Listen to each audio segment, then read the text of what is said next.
നമസ്കാരം. നമ്മുടെ subject എൻവയൺമെന്റൽ engineering. അപ്പൊ നമ്മൾ ലാസ്റ്റ് ക്ലാസ്സിൽ പറഞ്ഞുകൊണ്ടിരുന്നത് തേർഡ് മോഡ്യൂൾ ആണ് അല്ലേ?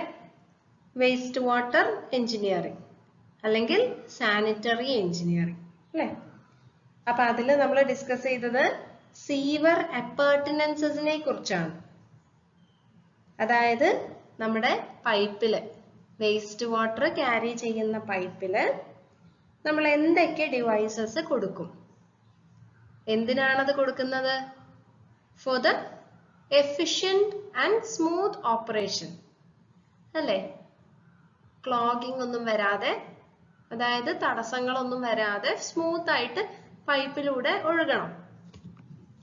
അപ്പൊ അതിനു വേണ്ടി നമ്മൾ കൊടുക്കുന്ന ഡിവൈസസ്, അതിനെയാണ് അപ്പർട്ടനൻസസ് എന്ന് പറയുന്നത്. അപ്പൊ കഴിഞ്ഞ ക്ലാസ്സിൽ നമ്മൾ കുറച്ച് അപ്പർട്ടനൻസസ് നോക്കിയിരുന്നു. അപ്പൊ ഏതൊക്കെയാന്ന് നമുക്കൊന്ന് നോക്കാം. സീവർ അപ്പർട്ടനൻസസ് അല്ലേ? അപ്പൊ നമ്മൾ കഴിഞ്ഞ ക്ലാസ്സിൽ മാൻഹോൾ നോക്കി, ഇൻലെറ്റ്സ് നോക്കി. എന്താണ് ഇൻലെറ്റ്? എന്തായിരുന്നു? മഴവെള്ളം വീണാല് റോഡ് സൈഡിലൊക്കെ മഴവെള്ളം വീണാൽ ഡ്രെയിനേജിലേക്ക് പോവാൻ, അതായത് നമ്മുടെ സീവർ ലൈനിലേക്ക്. നമ്മൾ 3 ടൈപ്പ് സീവർ സിസ്റ്റംസ് പഠിച്ചിട്ടുണ്ടല്ലോ അല്ലെ?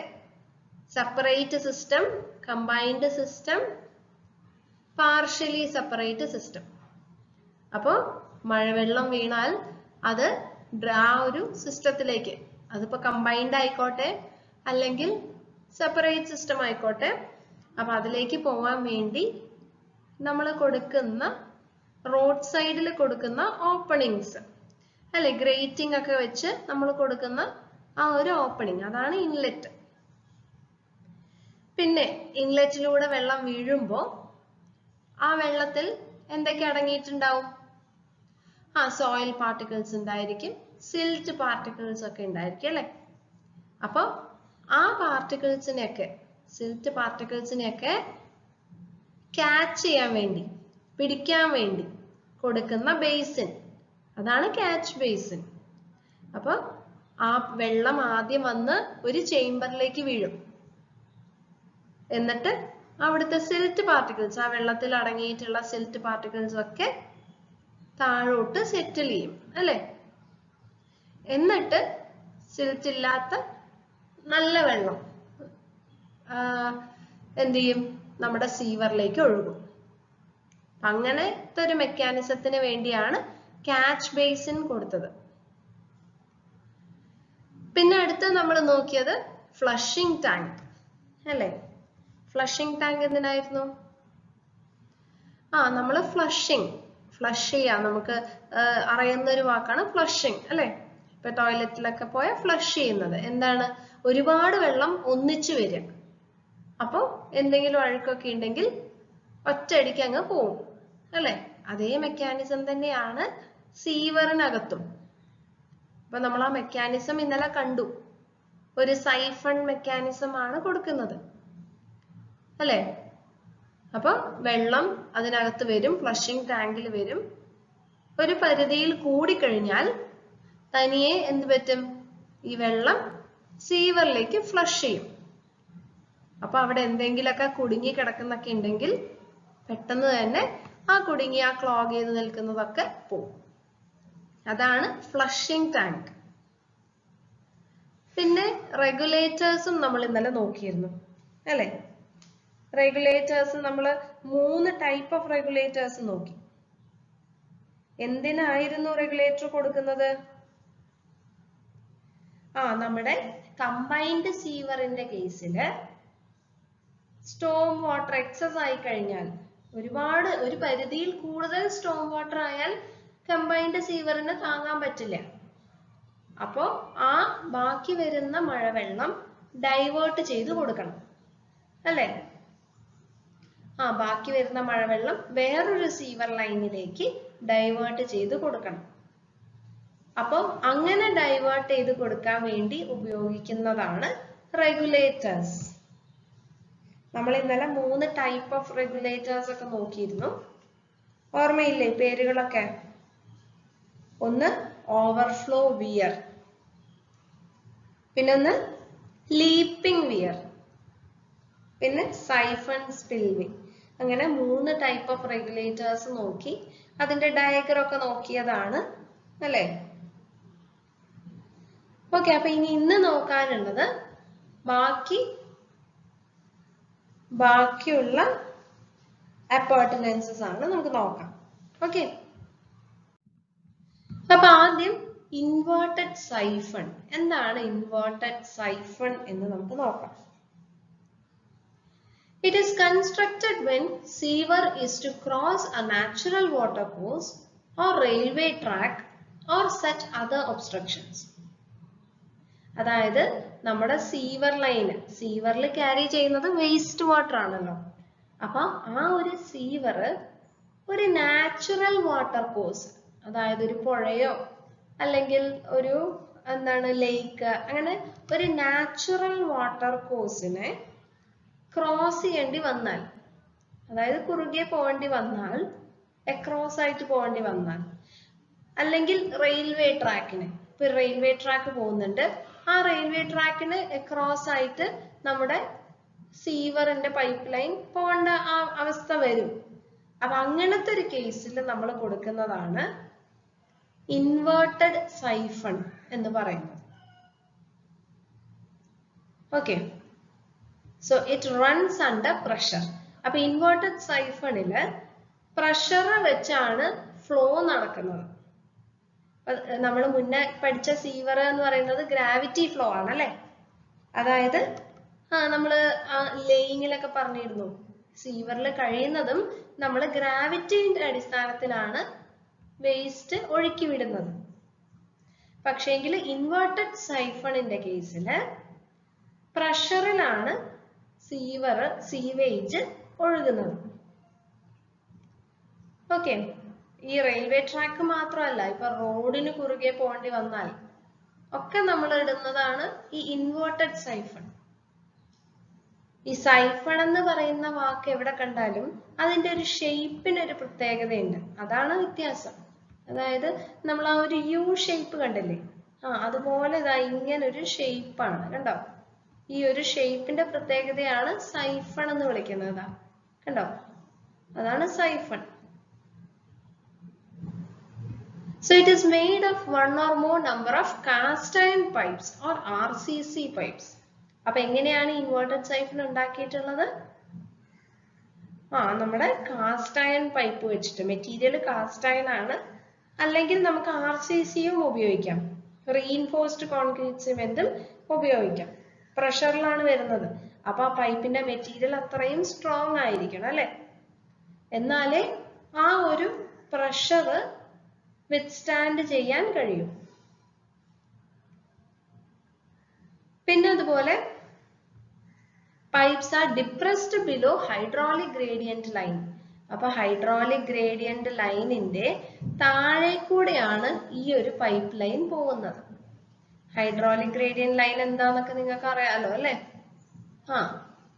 ഹൈഡ്രോളിക് ഗ്രേഡിയന്റ് ലൈന്, അതുപോലെ ടോട്ടൽ എനർജി ലൈന്, അതൊക്കെ നിങ്ങൾ FM-ലൊക്കെ പഠിക്കുന്നതാണ്.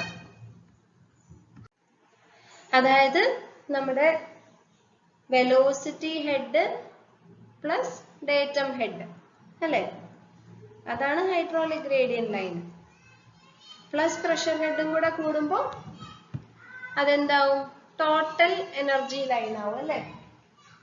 അപ്പൊ പറയുന്നത് ഈ V²/2G പ്ലസ് നമ്മുടെ ഡേറ്റം ഹെഡ്, ആ ഒരു ലൈന്, അതിപ്പോ നമുക്ക് ഏതൊരു പൈപ്പിനും നമുക്കൊരു ഹൈഡ്രോളിക് ഗ്രേഡിയന്റ് ലൈൻ വരയ്ക്കാം, അതുപോലെ തന്നെ ടോട്ടൽ എനർജി ലൈനും വരയ്ക്കാം. അപ്പൊ ആ ലൈനിന്റെ താഴെ കൂടെയാണ് എന്ത് പോകുന്നത്? നമ്മുടെ സൈഫൺ പൈപ്പ് പോകുന്നത്. Operation and maintenance of inverted siphons are difficult and hence should be avoided as far as possible. അപ്പോൾ നമുക്ക് ഈ സൈഫൺ ഒഴിവാക്കാൻ പറ്റുന്ന സാഹചര്യമാണെങ്കിൽ ഒഴിവാക്കണം. കാരണം എന്താ വെച്ചാൽ ഈ സൈഫണിൽ എന്തെങ്കിലും ഒരു ക്ലോഗിങ്ങോ ഒക്കെ വന്നാൽ, അതുപോലെ തന്നെ നമുക്ക് ഏതൊരു പൈപ്പും പീരിയോഡിക് മെയിൻ്റനൻസ് ചെയ്യണം അല്ലെ? അപ്പോൾ അതിനൊക്കെ ഈ സൈഫൺ ബുദ്ധിമുട്ടാണ്. കാരണം നമ്മുടെ റെയിൽവേ ട്രാക്കിന്റെ ഒക്കെ അടിയിലാണെങ്കിൽ നിങ്ങൾക്ക് ആലോചിച്ചാൽ അറിയാലോ, നമുക്ക് ഓപ്പറേറ്റ് ചെയ്യാൻ ബുദ്ധിമുട്ടായിരിക്കും. അപ്പോൾ കഴിയുന്നതും ഈ സൈഫൺ നമ്മൾ അവോയ്ഡ് ചെയ്യാൻ നോക്കണം. പിന്നെ നിവർത്തിയില്ലാത്ത കേസസിൽ പ്രൊവൈഡ് ചെയ്യാം.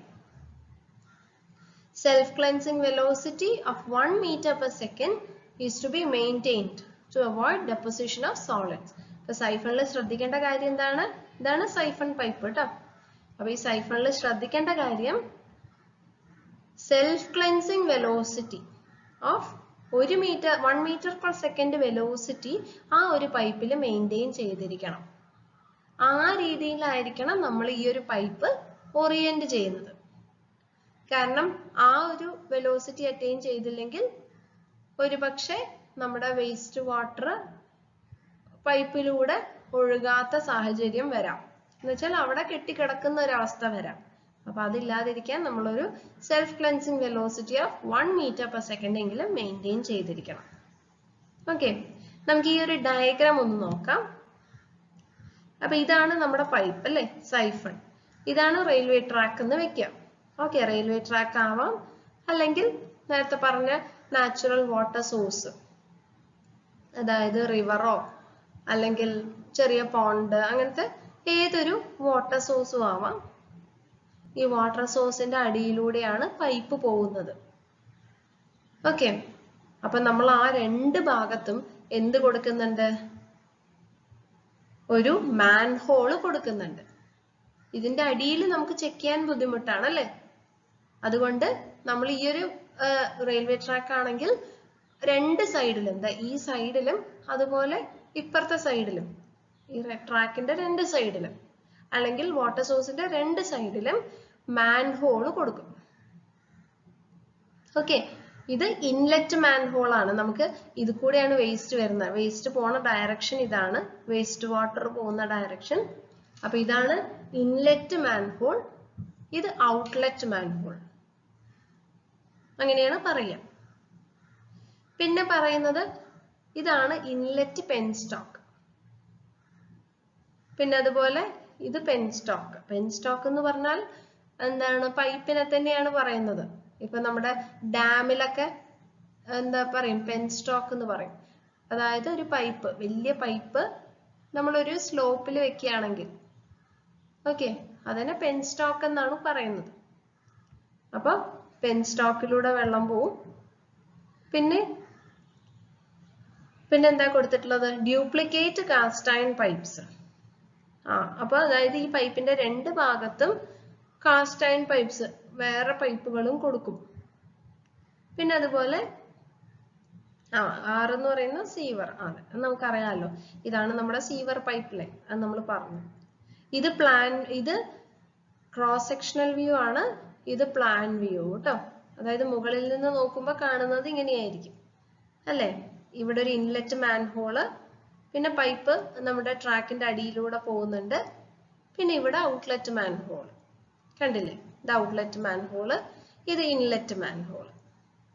പിന്നെ ശ്രദ്ധിക്കേണ്ട കാര്യം, അതൊക്കെ വരയ്ക്കുന്നതൊക്കെ നിങ്ങൾക്ക് അറിയാലോ അല്ലേ. ഫസ്റ്റ് സെം തൊട്ട് നിങ്ങൾ പഠിക്കുന്നതാണ്. ഗ്രാഫിക്സും പിന്നെ അത് കഴിഞ്ഞാൽ ഡ്രോയിങ്ങും ഒക്കെ പഠിച്ചിട്ടുണ്ടല്ലോ. നമ്മൾ എപ്പോഴും പ്ലാന് വരച്ച് പ്ലാന് പ്രൊജക്ട് ചെയ്തിട്ടാണ് എപ്പോഴും സെക്ഷൻ വരയ്ക്കുന്നത് അല്ലേ. അപ്പൊ അത് തന്നെയാണ് ഈ കാണിച്ചിട്ടുള്ളത് കേട്ടോ. ഈ പ്ലാനിനെ പ്രൊജക്ട് ചെയ്തതാണ്. അപ്പൊ മാൻഹോളൊക്കെ കൃത്യമായി ഈ കാണുന്ന മാൻഹോളിന്റെ താഴെ തന്നെയാണ്, കണ്ടില്ലേ? അതുപോലെ പൈപ്പ്, ഈ പൈപ്പ് നമ്മുടെ പ്ലാൻ വ്യൂവിൽ നമ്മൾ ഇങ്ങനെ സ്ട്രെയിറ്റ് ആയിട്ടാണ് കാണുക അല്ലെ, മുകളിൽ നിന്ന് നോക്കിക്കഴിഞ്ഞാല്. പക്ഷെ ലെങ്ത് കുറവായിരിക്കും. ഓക്കെ, അപ്പൊ നിങ്ങൾക്ക് അറിയാലോ ഒരു ഫിഗർ എങ്ങനെയാണ് വായിച്ചെടുക്കുക എന്നുള്ളത് അറിയാലോ അല്ലെ. ഓക്കെ, അപ്പൊ അതാണ് ഇൻവേർട്ടഡ് സൈഫൺ. അപ്പൊ നേരെ പൈപ്പ് കൊടുക്കുന്നതിന് പകരം ചെറിയൊരു ബെൻഡ്, ഒരു പെൻ സ്റ്റോക്ക് കൊടുത്ത് ഈ ഒരു ഷേപ്പിലായിരിക്കും നമ്മൾ പൈപ്പ് ലേ ചെയ്യുന്നത്. ഓക്കെ, അതാണ് ഇൻവേർട്ടഡ് സൈഫൺ. ഇനി പിന്നെ കൊടുക്കുന്ന ഒരു കാര്യമാണ് ലാമ്പ് ഹോൾ എന്ന് പറഞ്ഞിട്ട്. ലാമ്പ് ഹോൾ എന്തിനാണ് ലാമ്പ് ഹോൾ? ലാമ്പ് ഹോൾ എന്ന് പറഞ്ഞാൽ പേര് സൂചിപ്പിക്കുന്നത് പോലെ തന്നെയാണ് ഒരു ലാമ്പ്, അതായത് ഒരു ലൈറ്റ്, ഏതെങ്കിലും ഒരു ലൈറ്റ് സോഴ്സ് അകത്തേക്ക് കയറ്റാനുള്ള ഒരു ഹോള്, അതാണ് ലാമ്പ് ഹോൾ. അങ്ങനെ ലൈറ്റ് കയറ്റിയിട്ട് വേണം നമുക്ക് ഉള്ളിലേക്ക് നോക്കാൻ, അല്ലേ? It is provided for examining the straightness of sewer lines. അത് ശ്രദ്ധിക്കണം. നമ്മൾ ഈ ലാമ്പ് ഹോൾ കൊടുക്കുന്നത് എന്തിനാന്ന് ചോദിച്ചാൽ, നമുക്ക് ലൈറ്റിന്റെ ഒരു പ്രോപ്പർട്ടി അറിയാലോ, പണ്ട് നമ്മൾ ഫിസിക്സിലൊക്കെ പഠിച്ചിട്ടുള്ളതാണ്. Light always travels in a straight path, അല്ലേ? ലൈറ്റ് എപ്പോഴും സ്ട്രെയിറ്റ് ആയിട്ട് ട്രാവൽ ചെയ്യും. അപ്പൊ ആ ഒരു പ്രോപ്പർട്ടിയാണ് നമ്മൾ ഇവിടെ ഉപയോഗിക്കുന്നത്. അപ്പൊ എന്താ ചെയ്യാം, നമ്മൾ നമ്മുടെ സീവർ, നമ്മൾ ലേ ചെയ്ത സീവർ സ്ട്രെയിറ്റ് ആണോ എന്നറിയാൻ വേണ്ടി നമ്മൾ ഈ ഹോളിലൂടെ ലൈറ്റ് വിടും. എന്നിട്ട് ഇതേപോലൊരു ഹോള് കുറച്ച് അപ്പുറത്ത്, സീവർ ലൈനിന്റെ കുറച്ച് അപ്പുറത്ത് ഇങ്ങനെ ഒരു ഹോൾ ഉണ്ടായിരിക്കും. അപ്പോൾ നമ്മുടെ ഈ ലൈറ്റ് നമുക്ക് ഈ ഒരു ഹോളിൽ കാണാൻ പറ്റിയാൽ അതിനർത്ഥം നമ്മുടെ സീവർ സ്ട്രെയിറ്റ് ആണ് എന്നുള്ളത്, അല്ലേ? കാരണം ലൈറ്റ് സ്ട്രെയിറ്റ് ആയിട്ടേ പാസ് ചെയ്യും. ഇപ്പൊ നമ്മുടെ ഈ സീവറിന് ഇങ്ങനെ ഒരു ബെൻഡ് ഒക്കെ ഉള്ള സീവർ ആണെങ്കിൽ നമുക്ക് ഒരു ഹോൾ ഇട്ട് കഴിഞ്ഞാൽ ഇവിടെ ലൈറ്റ് കൊടുത്താൽ അത് ഇങ്ങോട്ട് കാണില്ല, അല്ലേ? അപ്പൊ സ്ട്രെയിറ്റ് ആണെങ്കിൽ കാണാൻ സാധിക്കും. അപ്പൊ അതിന് സ്ട്രെയിറ്റ്നെസ് ചെക്ക് ചെയ്യാനാണ് ലാമ്പ് ഹോൾ കൊടുക്കുന്നത്. പിന്നെ അതുപോലെ നേരത്തെ പറഞ്ഞതുപോലെ detecting the presence of any obstruction or clogging.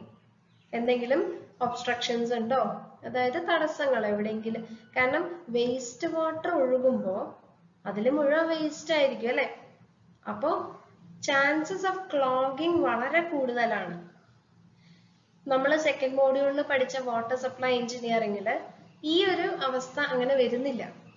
കാരണം അത് വെള്ളമാണ്, നമ്മൾ കുടിക്കുന്ന, നമ്മൾ പൈപ്പിൽ കിട്ടുന്ന വെള്ളമാണ്. അതുകൊണ്ട് അവിടെ ക്ലോഗിങ്, അതായത് കെട്ടി നിൽക്കുന്ന ഒരു അവസ്ഥ വരാനുള്ള സാധ്യത കുറവാണ്. പക്ഷേങ്കിൽ നമ്മുടെ വേസ്റ്റ് വാട്ടറിന്റെ കേസിൽ അങ്ങനെ വെള്ളം കെട്ടി നിൽക്കാം. കാരണം വേസ്റ്റ് എല്ലാം കൂടെ വന്ന് എവിടെയെങ്കിലൊക്കെ തങ്ങി അടിഞ്ഞു കൂടും. അങ്ങനത്തെ ഒരു അവസ്ഥയിൽ വേസ്റ്റ് വാട്ടർ ഒഴുകാതെ വരും. ഓക്കെ, അപ്പൊ അതുകൊണ്ടാണ് നമ്മൾ എപ്പോഴും ഈ വേസ്റ്റ് വാട്ടർ എഞ്ചിനീയറിംഗിൽ പറയുമ്പോൾ ക്ലോഗിങ് എങ്ങനെ ഒഴിവാക്കാം എന്നുള്ളതിനെ കുറിച്ച് വീണ്ടും വീണ്ടും പറയുന്നത്. ഓക്കെ, പിന്നെ അതുപോലെ ഈ ലാമ്പ് ഹോള് വെന്റിലേഷൻ ആണ്, അല്ലെ? എവിടെ നമുക്കൊരു സീവറിൽ നമ്മളൊരു ഹോള് കൊടുത്താൽ അത് നമുക്ക് വെന്റിലേഷന് ഉപകാരപ്രദമാവും, അല്ലെ? അത് നമ്മൾ മാൻ ഹോളിന്റെ കേസിലും നമ്മൾ പറഞ്ഞിരുന്നു, വെന്റിലേഷന് ഹെൽപ്പ് ചെയ്യും. അതായത് ആ ഒരു ബാഡ് സ്മെല്ലൊക്കെ ഒഴിവാക്കും, എയർ ഉള്ളിൽ കയറ്റും, അല്ലെ? സോ ഇതൊക്കെയാണ് ലാമ്പ് ഹോളിന്റെ പെക്യൂലിയാരിറ്റീസ്. ഓക്കെ, അതായത് സ്ട്രെയിറ്റ്നെസ് ഓഫ് സീവർ ചെക്ക് ചെയ്യാൻ, പിന്നെ എന്തെങ്കിലും ക്ലോഗിങ് വന്നിട്ടുണ്ടോ എന്നുള്ളത് ചെക്ക് ചെയ്യാൻ, പിന്നെ വെന്റിലേഷൻ. ഈ വെന്റിലേഷൻ എന്ന് പറയുന്നത് ഒരു കോമൺ പോയിന്റ് ആണ് കേട്ടോ. നിങ്ങൾ എപ്പോഴും പഠിക്കുമ്പോൾ അത് ശ്രദ്ധിക്കണം. കോമൺ പോയിന്റ്സ് ഒക്കെ എപ്പോഴും നോട്ട് ചെയ്ത് വെക്കണം. കാരണം നമുക്കിപ്പോൾ പഠിക്കുമ്പോൾ ഒരുപാട്, ഇപ്പോൾ ഓരോ അപ്പാർട്ട്മെന്റ്സിനും ഓരോ പോയിന്റുകളും വ്യത്യസ്തമായിട്ട് പഠിക്കാനൊക്കെ നമുക്ക് കുറച്ച് ബുദ്ധിമുട്ടുണ്ടാവും. അപ്പൊ എപ്പോഴും കോമൺ പോയിന്റ്സ് പഠിച്ചു വെക്കുക. അപ്പൊ പിന്നെ ഏതൊരു അപ്പാർട്ട്മെന്റ്സും ക്വസ്റ്റ്യനിൽ ചോദിച്ചാൽ നിങ്ങൾക്ക് എഴുതാൻ സാധിക്കും. ഓക്കെ, അപ്പൊ അങ്ങനെയൊക്കെയാണ് നമ്മൾ ആ പഠിക്കുന്ന ഒരു ടെക്നിക്ക് കേട്ടോ. സോ ഈ വെന്റിലേഷൻ എന്നൊക്കെ പറയുന്നത് എവിടെ ഹോൾ ഉണ്ടെങ്കിലും അത് ഒരു യൂസ്ഫുൾ ആയിട്ടുള്ള ഒരു കാര്യമാണ്, അല്ലേ? ആ ഒരു hole will help in ventilation. അതെവിടെ എഴുതാൻ പറ്റുന്ന ഒരു കാര്യമാണ്. ഓക്കെ, പിന്നെന്താണ് lamp hole? It consist of a vertical AC pipe, asbestos cement pipe, 225 mm diameter and connected to the main seawall with a T-junction. അപ്പൊ നമ്മുടെ ഈ നമ്മൾ കൊടുക്കുന്ന ലാമ്പ് ഹോൾ എന്ന് പറയുന്നത് ആസ്ബെസ്റ്റോസ് സിമെന്റ് പൈപ്പാണ്. ഓക്കെ, അതിന്റെ ഉള്ളിലൂടെയാണ് നമ്മൾ ഈ ലൈറ്റ് ഇങ്ങനെ ഇറക്കുന്നത്. അപ്പൊ അതൊരു പൈപ്പാണ്. അതിന്റെ ഡയമീറ്റർ എന്ന് പറയുന്നത് 22.5 സെന്റിമീറ്റർ അല്ലെങ്കിൽ 225 mm ഡയമീറ്റർ ഉള്ള ഒരു പൈപ്പാണ്. പിന്നെ ഇത് കണക്ട് ചെയ്തത് T ജംഗ്ഷൻ വെച്ചിട്ടാണ്. ഈ പൈപ്പ് നമ്മുടെ മെയിൻ സീവറുമായിട്ട് കണക്ട് ചെയ്യണം അല്ലേ? ഇവിടെ ഒരു ജോയിന്റ് വരും. അപ്പൊ ആ ജോയിന്റ് എന്ന് പറയുന്നത് ഒരു T ജോയിന്റ് ആയിരിക്കും. അപ്പൊ അങ്ങനെ ഒരു T ജംഗ്ഷൻ വെച്ചിട്ടാണ് നമ്മൾ കണക്ട് ചെയ്യുന്നത്. Top of lamp hole is covered with concrete chamber and cast iron cover. അപ്പൊ നമ്മുടെ lamp hole ന്റെ മുകൾ ഭാഗം is covered with a concrete chamber. ഒരു കോൺക്രീറ്റ് ചേംബർ വെച്ചാണ് നമ്മൾ ഈ ഒരു lamp hole അടയ്ക്കുന്നത്. അടച്ചു വെക്കണം അല്ലേ? അടച്ചു വെക്കണം. അപ്പൊ അടച്ചു വെക്കാൻ ഒരു കോൺക്രീറ്റ് ചേംബർ ആണ്, അല്ല എന്താണ്, കാസ്റ്റ് അയൺ കവർ വെച്ചാണ് നമ്മൾ കവർ ചെയ്യുന്നത്. An electric lamp is inserted in the lamp hole and light is observed from the manholes on both sides. അപ്പൊ നമ്മൾ എന്ത് ചെയ്യും? ഈ ലൈറ്റ് ഈ ലാമ്പ് ഹോളിലൂടെ ഇറക്കും. എന്നിട്ട് രണ്ട് മാൻഹോളുകളിൽ അപ്പുറത്തും അപ്പുറത്തും രണ്ട് മാൻഹോൾസ് നമുക്കറിയാലോ, ഒരു 30 മീറ്റർ ഇന്റർവെല്ലൊക്കെ നമ്മൾ മാൻഹോൾ കൊടുക്കും അല്ലേ? അപ്പൊ ആ ഒരു മാൻഹോള് എന്താണ്, രണ്ട് മാൻഹോൾസിൽ നിന്നും നമ്മൾ നോക്കും ലൈറ്റ് കാണുന്നുണ്ടോ എന്ന്. അങ്ങനെയാണ് സ്ട്രെയിറ്റ്നെസ് ചെക്ക് ചെയ്യുക. If sewer length is unobstructed, light will be seen from the two manholes. അപ്പോൾ obstructions ഒന്നുമില്ല, ക്ലോഗിംഗ് ഒന്നും ഇല്ലാത്തൊരു നല്ലൊരു സീവർ ആണെങ്കിൽ രണ്ട് സൈഡിൽ നിന്നും ലൈറ്റ് കാണാൻ സാധിക്കും. ഓക്കെ, അതാണ് ലാമ്പ് ഹോൾ. ഇനി അടുത്തത് വെന്റിലേറ്റിംഗ് കോളംസ് ഓർ ഷാഫ്റ്റ്സ്. ഇപ്പൊ വെന്റിലേഷന് കൊടുക്കുന്ന കോളംസും ഉണ്ട്. Vertical shafts of cast iron pipes located on sewer lines at 80 to 150 mm intervals. അപ്പൊ എങ്ങനെയാണ് കൊടുക്കുന്നത്? വെർട്ടിക്കൽ ഷാഫ്റ്റുകളാണ് അല്ലേ? അത് കാസ്റ്റ് അയൺ പൈപ്പ് കൊണ്ട് ഉണ്ടാക്കിയ വെർട്ടിക്കൽ ഷാഫ്റ്റുകളാണ്. എത്ര ഇന്റർവെൽ ആണ്? 80 to 150 mm ഇന്റർവെൽസിൽ നമ്മൾ കൊടുക്കുന്ന ഷാഫ്റ്റ് ആണ് എന്ത്? ഈ പറഞ്ഞത് വെന്റിലേറ്റിംഗ് കോളംസ് എന്ന് പറയുന്നത്. A cowl is provided at top for the escape of gases and to avoid bird nest etc. അപ്പൊ നമ്മൾ മുകളിൽ ഒരു കൗള് കൊടുക്കും. അതായത് നമ്മുടെ ഈ ഹുഡിന്റെ ഒക്കെ ഷേപ്പിലുള്ള ഒരു കവറിംഗ് ആണ്. അപ്പൊ അങ്ങനെ ഒരു കവറിങ് ഹുഡില്ലേ, നമ്മുടെ എന്താ പറയാ, നമ്മുടെ ചില ഡ്രസ്സിനൊക്കെ ഉണ്ടാവുമല്ലോ ബാക്കിൽ തലയിലേക്ക് ഇടാനുള്ള ഒരു ഹുഡ്, അതുപോലെ ഒരു ഹുഡ് നമ്മുടെ ഷാഫ്റ്റിന് കൊടുക്കും. അപ്പൊ ആ ഹുഡ് വെച്ച് കവർ ചെയ്ത് നിൽക്കും. അപ്പൊ എന്താന്ന് വെച്ചാൽ നമുക്ക് പക്ഷികളൊക്കെ അല്ലെങ്കിൽ കാഷ്ടിച്ചു വെക്കാനൊക്കെ ഉള്ള സാധ്യതയുണ്ട്. അപ്പൊ അതൊക്കെ അവോയ്ഡ് ചെയ്യാൻ വേണ്ടിയാണ് നമ്മൾ ആ ഒരു കൗള് കൊടുക്കുന്നത്. Foul gases formed in the sewers have to be ventilated immediately. Otherwise, the accumulation of such combustible gases may lead to accidents and also cause nuisance due to bad smell. അപ്പൊ എന്താ പ്രശ്നം? നമ്മുടെ സീവറിൽ നമുക്കറിയാം അഴുക്കാണ് അല്ലെ, waste ആണ്. അപ്പൊ ഈ വേസ്റ്റിന്റെ ഒരു പ്രശ്നം, വേസ്റ്റ് അധികം അക്യുമുലേറ്റ് ചെയ്താൽ അവിടെ തന്നെ കിടന്നാൽ വേസ്റ്റിൽ നിന്ന് ഗ്യാസുകൾ പ്രൊഡ്യൂസ് ചെയ്യും. നമുക്കറിയാം ദുർഗന്ധം പ്രൊഡ്യൂസ് ചെയ്യും അല്ലെ? ആ ദുർഗന്ധം എന്ന് പറയുന്നത് പല ഗ്യാസസ് ആണ്. H2S അല്ലെങ്കിൽ മീഥെയിൻ, അങ്ങനത്തെ ഗ്യാസസ് ആണ്. ഈ H2S എന്നൊക്കെ പറയുന്നത് ഹൈഡ്രജൻ സൾഫൈഡ്. ആ ഗ്യാസ് എന്ന് പറഞ്ഞാൽ നമ്മുടെ ഈ ചീഞ്ഞ മുട്ടേന്റെ ഒക്കെ ഒരു മണമില്ലേ, അതാണ് ആ ഗ്യാസ്. അപ്പൊ അങ്ങനത്തെയൊക്കെ ഫൗൾ സ്മെല്ല് പുറത്തേക്ക് വരാൻ തുടങ്ങും. അപ്പൊ അതൊക്കെ ഒഴിവാക്കാനാണ് നമ്മൾ ഈ വെന്റിലേറ്റിംഗ് കോളംസ് കൊടുക്കുന്നത്. It should be taken to a greater height than adjacent buildings. അപ്പൊ ഈ നമ്മളെപ്പോഴും വെന്റിലേറ്റിംഗ് ഷാഫ്റ്റ് കൊടുക്കുമ്പോൾ നമ്മുടെ ബിൽഡിങ്സിന്റെ കുറച്ച് മുകളിലേക്ക് ആക്കി കൊടുക്കണം, അല്ലെങ്കിൽ നമുക്ക് ആ ഒരു സ്മെല്ല് അടിക്കും. അപ്പൊ അങ്ങനെ വരാതിരിക്കാൻ ആ ബിൽഡിങ്ങിന്റെയും കുറച്ചും കൂടെ ഹൈറ്റിൽ വേണം നമ്മൾ ആ ഒരു ഷാഫ്റ്റ് കൊടുക്കാൻ. ബിൽഡിങ്സിന്റെ ഒക്കെ സൈഡിൽ കൊടുക്കും. സൈഡിൽ കൊടുക്കുമ്പോൾ നമ്മൾ ആ ബിൽഡിങ്ങിനേക്കാൾ കുറച്ചും കൂടെ ഹൈറ്റിൽ കൊടുക്കും. അപ്പൊ നമുക്ക് ആ ഒരു മണം അടിക്കാതിരിക്കാൻ വേണ്ടിയാണ്. ഓക്കെ, അതാണ് വെന്റിലേറ്റിംഗ് കോളംസ്. ഇനി അടുത്ത് നിങ്ങൾക്ക് പഠിക്കാനുള്ളത് ഒരു പുതിയ ടോപ്പിക്കാണ് സീവേജ് പമ്പിംഗ്. സീവേജ് പമ്പിംഗ് അതിനെ കുറിച്ചാണ് ഇനി നിങ്ങൾക്ക് പഠിക്കാനുള്ളത്. നമ്മുടെ സീവേജ് നമ്മൾ ഇത്രയും നേരം പറഞ്ഞത് ഗ്രാവിറ്റി ഫ്ലോ വഴി ഒഴുകുന്ന സീവേജിനെ കുറിച്ചായിരുന്നു അല്ലെ. പക്ഷേ there are cases where we have to pump the sewage. സീവേജിനെ പമ്പ് ചെയ്യേണ്ട അവസ്ഥ വരാം അല്ലെ. നമുക്ക് ഗ്രൗണ്ട് ലെവലിന്റെ വ്യത്യാസം കൊണ്ട് നമ്മൾ എന്താണ്, നമുക്ക് നമ്മുടെ വീട്ടിലുള്ള വേസ്റ്റ് വാട്ടർ അതൊക്കെ ബ്രാഞ്ച് സീവേഴ്സിലൂടെ എങ്ങോട്ട് ഒഴുകും? മെയിൻ സീവറിലേക്ക് എത്തിക്കണം. മെയിൻ സീവറിൽ നിന്നാണ് സീവേജ് ട്രീറ്റ്മെന്റ് പ്ലാന്റിലേക്ക് ഈ ഒരു വേസ്റ്റ് വാട്ടർ ഒഴുകുക അല്ലേ. അപ്പോ നമ്മുടെ ഈ ഒരു എന്താണ് ബ്രാഞ്ച് സീവർ ലോവർ എലിവേഷനിലും മെയിൻ സീവർ ഹയർ എലിവേഷനിലൊക്കെ ആവുന്ന അവസ്ഥകൾ വരാം. അങ്ങനത്തെ കേസസിൽ മെയിൻ സീവറിലേക്ക് എത്തിക്കാൻ വേണ്ടിയോ അങ്ങനെയൊക്കെയാണ് നമ്മൾ പമ്പ് ചെയ്യാം, സീവേജ് പമ്പ് ചെയ്യേണ്ട അവസ്ഥ വരാം. അപ്പൊ അത് നമുക്ക് നോക്കാം കേട്ടോ, കൂടുതൽ നോക്കാം. Sewage pumping.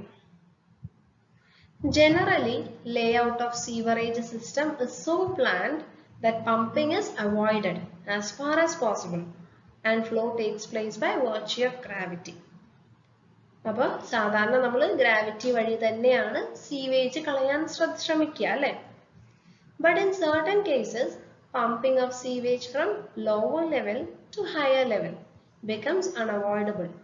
ഒഴിവാക്കാൻ പറ്റില്ല ചില സാഹചര്യങ്ങൾ. Like in case of deep cuttings, this involves cost of excavation. അപ്പോൾ ചില കേസസിൽ, അതായത് വലിയൊരു കട്ടിംഗ് ഒക്കെ വരികയാണെങ്കിൽ, നമുക്ക് വലിയ കുഴിയൊക്കെ വരികയാണെങ്കിൽ ആ കുഴിയിൽ നിന്ന് മുകളിലേക്ക് പമ്പ് ചെയ്യേണ്ട അവസ്ഥ വരാം. Okay. In the layout of treatment units, natural topography of ground may not be favorable to locate them in such a manner that the effluent flows to another unit by gravity. അല്ലെ, അതായത് natural topography ചിലപ്പോൾ അത് അങ്ങനെ ആയിരിക്കില്ല. ഇപ്പൊ നമ്മുടെ mountainous area ഒക്കെ ആണെങ്കിൽ, ഇപ്പൊ മൗണ്ടേനിയസ് ഏരിയാസിലൊക്കെ പൊന്തിയിട്ടും പോവും, അതുപോലെ താഴ്ചയുണ്ടാവും അല്ലെ. പൊങ്ങിയും താഴ്ന്നുമായിരിക്കും പോകുന്നത്.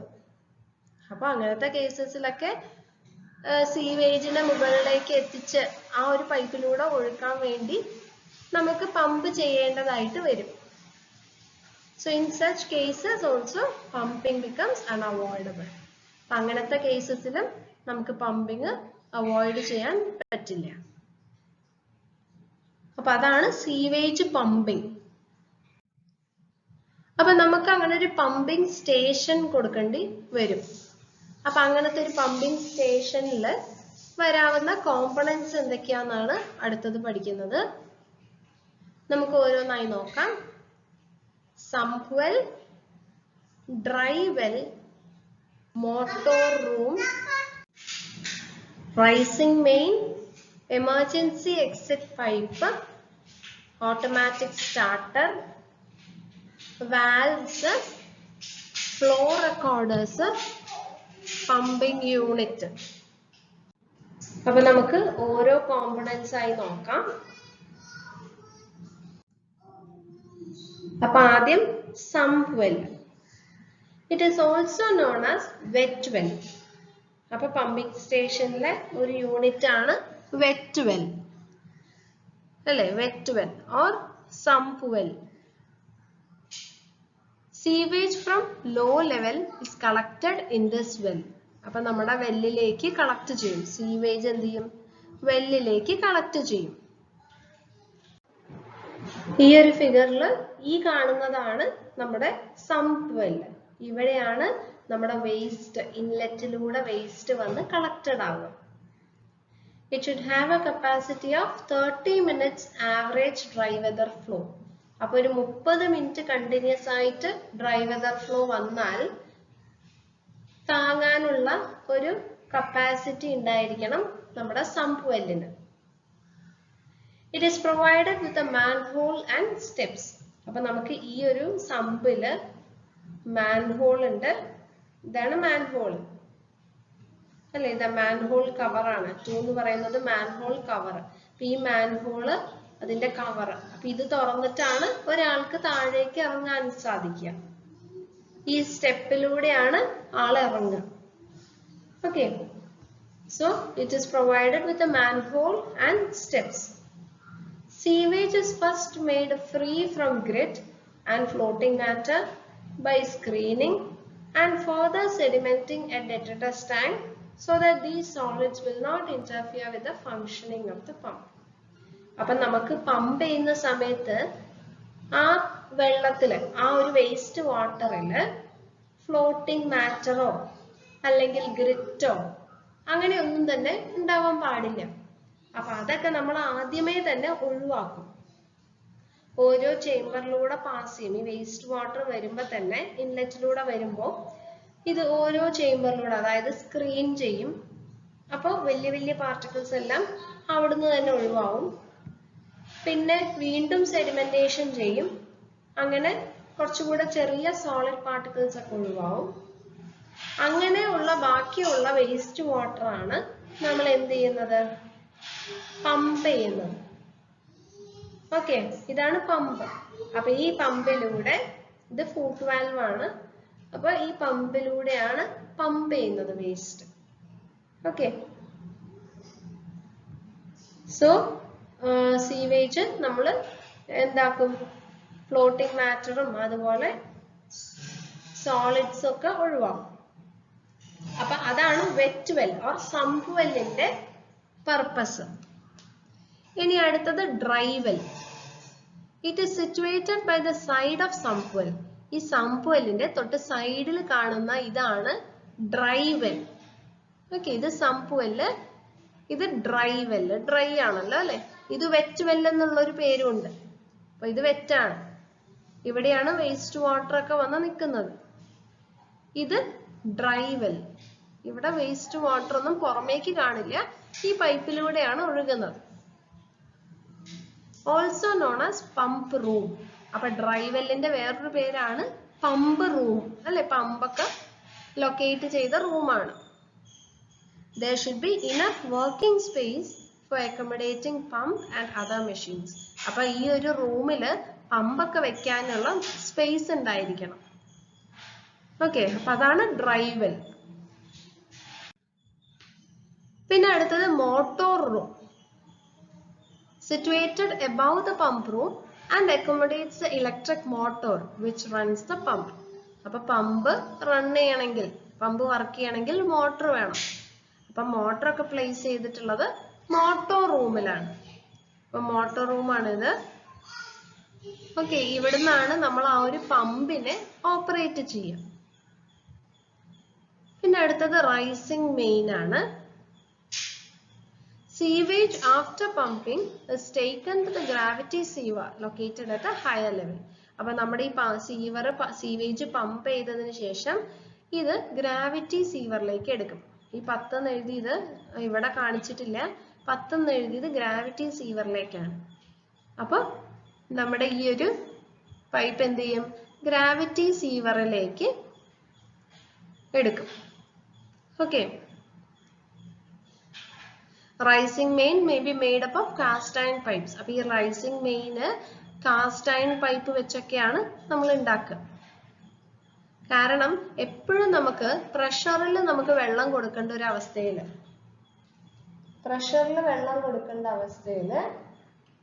പൈപ്പ് ഉപയോഗിക്കുന്ന പൈപ്പിന്റെ മെറ്റീരിയൽ സ്ട്രോങ് ആയിരിക്കണം. അപ്പൊ അങ്ങനത്തെ കേസസിലൊക്കെ നമ്മൾ കാസ്റ്റ് അയൺ പൈപ്പാണ് എടുക്കുക. And velocity should not be less than 750 mm per second. mm ആണ് 750 millimeter per second. അതായത് 75 centimeters per secondല് കുറയാൻ പാടില്ല. വെലോസിറ്റി കുറഞ്ഞാൽ പമ്പാവില്ല, മുകളിലേക്ക് പോവില്ല. അപ്പൊ ഇതാണ് റൈസിംഗ് മെയിൻ. ഓക്കെ, മുകളിലേക്ക് പോകുന്ന പൈപ്പ്. എന്നിട്ട് ഗ്രാവിറ്റി സീവറിലേക്ക് കണക്ഷൻ കൊടുത്തിട്ടുണ്ട്. ടു ഗ്രാവിറ്റി സീവർ ആണ് 10. പിന്നെ അടുത്തത് എമർജൻസി എക്സിറ്റ് പൈപ്പ്. പെട്ടെന്ന് എന്തെങ്കിലും ഒരു ഇത് വന്നാൽ, കേസ് വന്നാൽ കൊടുക്കാനുള്ള ഒരു പ്രൊവിഷന് നമുക്ക് ഒരു പൈപ്പ് കൊടുക്കുന്നുണ്ട്. അതാണ് എമർജൻസി എക്സിറ്റ് പൈപ്പ്. ഈ 11 ആണ് emergency exit pipe. If by some reason the sump overflows, സമ്പില് ഒരുപാട് വെള്ളമൊക്കെ വന്നാൽ, ഓവർഫ്ലോ ആയാൽ, ആ ഓവർഫ്ലോ തടയണം അല്ലേ? ആ ഓവർഫ്ലോ തടയാൻ വേണ്ടി നമ്മൾ എന്ത് ചെയ്യും? അഥവാ ആലോചിച്ച് നോക്കൂ, ഈ സമ്പില് വെള്ളം, വേസ്റ്റ് വാട്ടർ കൂടിക്കൂടി വന്നാൽ പെട്ടെന്ന് ആ എക്സസ് ആയി വന്നതൊക്കെ ഒരു പൈപ്പിലൂടെ ഒഴുക്കി വിടും. അതാണ് emergency exit pipe. The excess is diverted through exit pipe, a safety measure in the case of emergency. പിന്നെ അടുത്തത് ഓട്ടോമാറ്റിക് സ്റ്റാർട്ടർ ആണ്. It helps in starting pump automatically when the level of sewage in wet well rises beyond a particular point. അപ്പോൾ automatic starter കൊടുക്കും. Automatic ആയിട്ട് pump ചെയ്യാൻ തുടങ്ങും. എപ്പോഴാണ് automatically pump ചെയ്യുക? നമ്മുടെ ഈ ഒരു സീവേജ് ഒരു ലെവലിൽ കൂടുതൽ പോയി കഴിഞ്ഞാൽ, ഒരു ലെവലിന് മേലെ പോയി കഴിഞ്ഞാൽ എന്ത് ചെയ്യും? ഈ പമ്പ് താനെ ഓപ്പറേറ്റ് ചെയ്യും. It is achieved by a float operated switch arrangement. അപ്പൊ അതെങ്ങനെയാന്ന് ചോദിച്ചാൽ ഒരു ഫ്ലോട്ട് അറേഞ്ച്മെന്റ് ആണ്. ഈ 3 എന്ന് പറയുന്ന ഈ കാണിക്കുന്നതാണ് ഫ്ലോട്ട്. ഫ്ലോട്ട് ചെയ്യുന്നൊരു സാധനമാണ്. അതായത് ഈ വെള്ളം എവിടെയാണോ കിടക്കുന്നത് അതിന്റെ ആ വെള്ളത്തിന്റെ വാട്ടറിന്റെ മുകൾ ഭാഗത്ത് ഫ്ലോട്ട് ചെയ്യുന്ന, ഫ്ലോട്ട് എന്ന് പറഞ്ഞാൽ എന്താ? പൊന്തി നിൽക്കുക അല്ലെ? പൊന്തി ഫ്ലോട്ട് ചെയ്യുന്നത്. അപ്പൊ അങ്ങനെ ഫ്ലോട്ട് ചെയ്യുന്ന ഒരു സാധനമാണിത്. അപ്പൊ വെയിറ്റ് കുറവായിരിക്കും. അപ്പൊ വെള്ളത്തിന്റെ ലെവൽ അനുസരിച്ച് ഈ ഫ്ലോട്ടിന്റെ ലെവലും മാറും. ഇപ്പൊ ഇവിടെയാണ് വെള്ളം നിൽക്കുന്നത്, അതുകൊണ്ട് ഫ്ലോട്ട് വെള്ളത്തിന്റെ മുകളിലാണ്. അപ്പൊ അതിന്റെ അടിസ്ഥാനത്തിൽ ഈ ഫ്ലോട്ടിനോട് അറ്റാച്ച് ചെയ്തുകൊണ്ട് നമുക്കൊരു സ്വിച്ച് ഉണ്ട്. ഈ 1 എന്ന് എഴുതിയത് സ്വിച്ച് ആണ്, ഒരു സ്വിച്ച് ആണ്. അപ്പൊ ഈ ഫ്ലോട്ട് മാക്സിമം ലെവലിൽ എത്തുമ്പോൾ ഈ സ്വിച്ച് താനെ തുറക്കും. ഓക്കെ, അങ്ങനെയാണ് ഇത് ഓപ്പറേറ്റ് ചെയ്യുന്നത്. When level of sewage falls, float also moves down and the switch is stopped. അപ്പോൾ ഈ സീവേജിന്റെ ലെവല് താഴ്ന്നാൽ ഈ ഫ്ലോട്ടും അതിന്റെ കൂടെ താഴും. എന്നിട്ട് സ്വിച്ച് ക്ലോസ് ചെയ്യും. സ്വിച്ച് ഓപ്പൺ ആവുമ്പോഴാണ് പമ്പ് വർക്ക് ചെയ്യാൻ തുടങ്ങുന്നത്. ഓക്കെ, അപ്പൊ അതാണ് മെക്കാനിസം. പിന്നെ പറയുന്നത് വാൽവ്സ് ആണ്. Sluice valves are installed to control the flow of sewage. അപ്പൊ ഇതില് സ്ലൂയിസ് വാൽവ് ഉണ്ട്. സ്ലൂയിസ് വാൽവ് എപ്പോഴും എന്തിനാ കൊടുക്കുന്നത്? ഏതൊരു പൈപ്പിലും സ്ലൂയിസ് വാൽവ് കൊടുക്കുന്നത് ഫ്ലോ കൺട്രോൾ ചെയ്യാൻ വേണ്ടിയിട്ടാണ്. അതായത് ആ ഒരു സീവേജ് പോകുന്നത് നിർത്താനോ അല്ലെങ്കിൽ പോകുന്നതിന്റെ അളവ് കൂട്ടാനോ ഒക്കെ ഫ്ലോ കൺട്രോൾ ചെയ്യാൻ വേണ്ടിയാണ് സ്ലൂയിസ് വാൽവ് കൊടുക്കുന്നത്. നമ്മള് പണ്ട് വാട്ടർ സപ്ലൈ എഞ്ചിനീയറിംഗ് പഠിച്ചപ്പോ കുറെ ടൈപ്പ് വാൽവുകൾ കണ്ടിട്ടുണ്ട് അല്ലേ? അതിലും സ്ലൂയിസ് വാൽവ് കണ്ടിട്ടുണ്ട്. അപ്പൊ സ്ലൂയിസ് വാൽവിന്റെ പർപ്പസ് എപ്പോഴും എന്ത് തന്നെയാണ്? ഫ്ലോ കൺട്രോളിംഗ് വാൽവ് ആണ് സ്ലൂയിസ് വാൽവ്. പിന്നെ അതുപോലെ റിഫ്ലക്സ് വാൽവ്സ് കൊടുക്കും. Reflux valves fitted next to the pump. പമ്പിന്റെ തൊട്ടടുത്ത് റിഫ്ലക്സ് വാൽവുകൾ വെക്കും. അതിന്റെ പർപ്പസ് എന്താണ്? റിഫ്ലക്സ് വാൽവ് എന്ന് പറഞ്ഞാൽ ഒരു ഡയറക്ഷനിൽ മാത്രമേ ഫ്ലോ പോസിബിൾ ആക്കൂ. അതാണ് റിഫ്ലക്സ് വാൽവിന്റെ പ്രത്യേകത അല്ലെ? 2 ഡയറക്ഷനിലും അങ്ങോട്ടും ഇങ്ങോട്ടും സീവേജ് ഒഴുകില്ല. ഒരൊറ്റ ഡയറക്ഷനിൽ സീവേജ് ഒഴുകും. അതാണ് റിഫ്ലക്സ് വാൽവ്. പിന്നെ എയർ വാൽവ് കൊടുക്കും. Air valves are provided at summits to prevent air lock. ഇങ്ങനെ ഇപ്പൊ നമ്മൾ ഈ ഒരു പമ്പ് പോകുന്ന സമയത്ത് ഇങ്ങനത്തെ ഈ സമ്മിറ്റ് ടോപ്പ് പോയിന്റുകളിലൊക്കെ കൊടുക്കുന്നതാണ് എയർ വാൽവ്. അതെന്തിനാന്ന് ചോദിച്ചാൽ, അല്ലെങ്കിൽ എയർ അവിടെ കുടുങ്ങി നിൽക്കാൻ സാധ്യതയുണ്ട്. കുടുങ്ങി നിന്ന സീവേജിന് തടസ്സമാവും, ബ്ലോക്ക് ആവും അല്ലെ? സീവേജ് പോവില്ല. അപ്പൊ അത് ഒഴിവാക്കാൻ എയർ വാൽവുകൾ കൊടുക്കും. അപ്പൊ എയർ തങ്ങി നിൽക്കുന്നുണ്ടെങ്കിൽ അതിലൂടെ പുറത്തു പോകും. ഓക്കെ, അപ്പൊ അങ്ങനത്തെ വാൽവുകളൊക്കെ കൊടുക്കുന്നുണ്ട്. പിന്നെ flow recorders. It is installed to measure the rate of pumping of sewage. അപ്പൊ എത്രത്തോളം സീവേജ് പമ്പ് ചെയ്യുന്നുണ്ട് എന്നുള്ളത് അളക്കാൻ വേണ്ടി ഫ്ലോ റെക്കോർഡ് ചെയ്യാൻ വേണ്ടി ഫ്ലോ റെക്കോർഡേഴ്സ് കൊടുക്കും. May be in the form of venturi meter, orifice meter, weir and notches. അപ്പൊ നമുക്കറിയാം ഈ ഡിസ്ചാർജ്, നിങ്ങൾ FM-ലൊക്കെ പഠിച്ചതാണ്, ഡിസ്ചാർജ് മെഷർ ചെയ്യാനുള്ള കുറെ ഡിവൈസസ് ആണ് എന്തൊക്കെ? Venturi meter, orifice meter, weir, notch, ഇതെല്ലാം FM-ൽ പഠിച്ചിട്ടുണ്ടാവും അല്ലെ? അപ്പൊ ഇതൊക്കെ ഫ്ലോ റെക്കോർഡേഴ്സ് ആയിട്ട് ഫ്ലോ അളക്കാൻ വേണ്ടി നമ്മൾ ഈ ഒരു പമ്പിംഗ് സ്റ്റേഷനിൽ കൊടുക്കും. പിന്നെ അവസാനം pumping unit. A suitable motor and pump is required to pump the sewage. അപ്പൊ ഈ സീവേജ് പമ്പ് ചെയ്യാൻ വേണ്ടി ഒരു മോട്ടർ, നല്ലൊരു മോട്ടർ വേണം, അതുപോലെ ഒരു പമ്പും വേണം.